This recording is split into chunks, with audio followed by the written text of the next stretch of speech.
Hi అండి, అందరికీ నమస్కారం.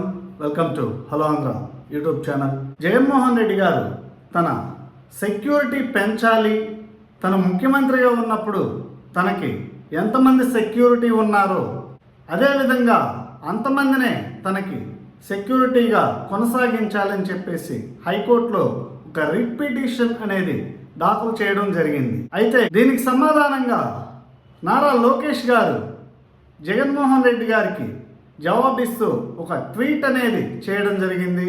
అంతేకాకుండా ఆయనకి ప్రస్తుతం కల్పిస్తున్నటువంటి సెక్యూరిటీ ఏంటి అనే అంశం కూడా ఆయన ప్రస్తావించడం జరిగింది. జగన్మోహన్ రెడ్డి గారికి ఈ ప్రభుత్వం 58 మందితో కూడినటువంటి Z+ సెక్యూరిటీ అనేది ప్రొవైడ్ చేస్తూ ఉంది. అంతేకాకుండా సపరేట్గా 2 ఎస్కార్ట్ టీమ్స్ కూడా ఇవ్వడం జరిగింది Z+ సెక్యూరిటీలో భాగంగా. వీటితో పాటు మరో 10 మంది ఆర్మ్డ్ సెక్యూరిటీ గార్డ్స్ను కూడా ఇవ్వడం జరిగింది. అంతేకాకుండా జగన్మోహన్ రెడ్డి గారి కాన్వాయ్లో 2 lance cruiser bullet proof vehicles కూడా ప్రొవైడ్ చేయడం జరిగిందని చెప్పేసి లోకేష్ గారు వివరణ ఇవ్వడం జరిగింది. అయితే జగన్మోహన్ రెడ్డి గారు తనకి ముఖ్యమంత్రిగా ఉన్నప్పుడు 986 మంది ప్రభుత్వం నుంచి సెక్యూరిటీగా ఉన్నారు, అంతే భద్రత తనకి కల్పించాలి అని చెప్పేసి రిట్ పిటిషన్ వేయడం జరిగింది. అయితే ఆయన అధికారం కోల్పోయారు. అధికారం కోల్పోవడమే కాకుండా కనీసం ప్రతిపక్ష హోదా కూడా రాలేదు. దీంతో ఆయనకి ప్రతిపక్ష నాయకుడి హోదా కూడా రాలేదు. ఆయన కేవలం ఒక సాధారణ ఎమ్మెల్యే మాత్రమే. అయినప్పటికీ ఆయన భద్రత విషయంలో ప్రభుత్వం రాజీ పడట్లేదు. ఆయనకి సముచిత గౌరవం కల్పిస్తూ ఆయన భద్రతకి ఎలాంటి ముప్పు లేకుండా జాగ్రత్త పడుతోందని చెప్పుకోవాలి. అయితే ఆయన కేవలం ఒక మాజీ ముఖ్యమంత్రి, ఒక సాధారణ ఎమ్మెల్యే మాత్రమే. కాబట్టి ఆయన మీద, ఆయన భద్రత మీద ప్రభుత్వానికి అంత ఖర్చు చేయాల్సిన అవసరం కూడా లేదు అనే చర్చ అయితే ప్రజల్లో జరుగుతోంది. ఎందుకంటే ఆయనతో పాటు అనేక మంది మాజీ మంత్రులు కూడా ఉన్నారు. వీరందరికీ అంత భద్రత ఇవ్వాల్సిన పని లేదని కూడా చర్చ అయితే జరుగుతోంది. ఇక విషయానికి వస్తే జగన్మోహన్ రెడ్డి గారు ఇంత సెక్యూరిటీ కోరడం వెనక ఆయనలో భయం ఏమైనా ఉందా, లేదంటే గతంలో ఆయన చేసినటువంటి, ఆయన వెనుకుండి చేయించినటువంటి హత్యలకు సంబంధించి ఇప్పుడేమన్నా భయభ్రాంతులకి గురవుతున్నారా, లేదంటే ఆయన సానుభూతి కోసం ఒక డ్రామా అనేది ఆడుతున్నాడా అనే అంశాల మీద ఒక క్లారిటీ అనేది రావాల్సిన అవసరం ఎంతైనా ఉందని చెప్పుకోవాలి.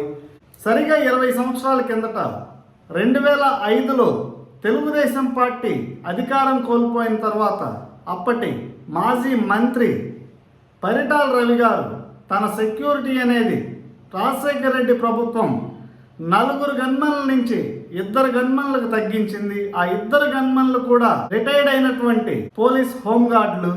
వారు కూడా ఆరోగ్యం సరిగా లేనటువంటి వారు అని చెప్పేసి ఆయన ఆరోపించడం జరిగింది.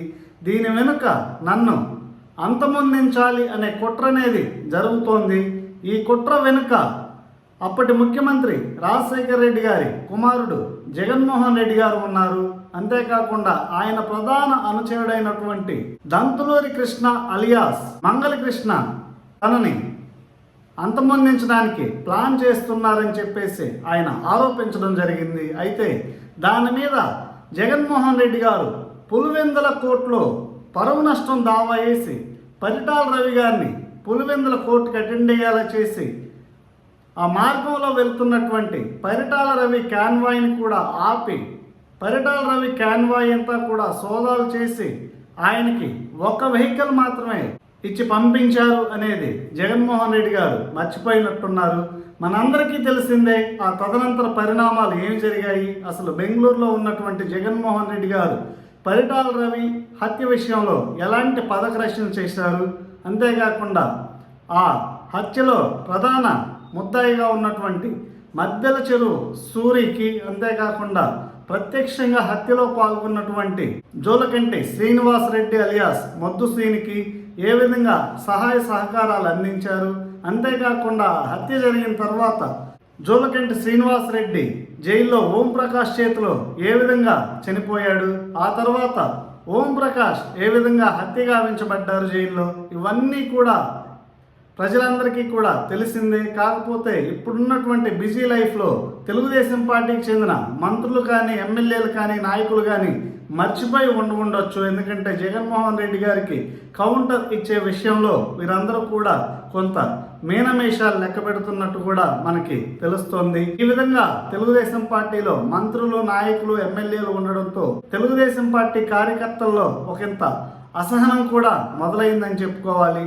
అయితే అప్పట్లో ఈ జగన్మోహన్ రెడ్డికి ప్రధాన అనుచరుడిగా ఉన్నటువంటి దంతులూరి కృష్ణ అలియాస్ మంగళ కృష్ణ 2001 సంవత్సరంలో పరిటాల రవిని అంతమొందించడానికి సూట్ కేస్ బాంబ్ అనే ఒక కుట్రకి కూడా తెరదీశారు. అయితే అది సక్సెస్ అవ్వలేదని మనం చెప్పుకోవాలి.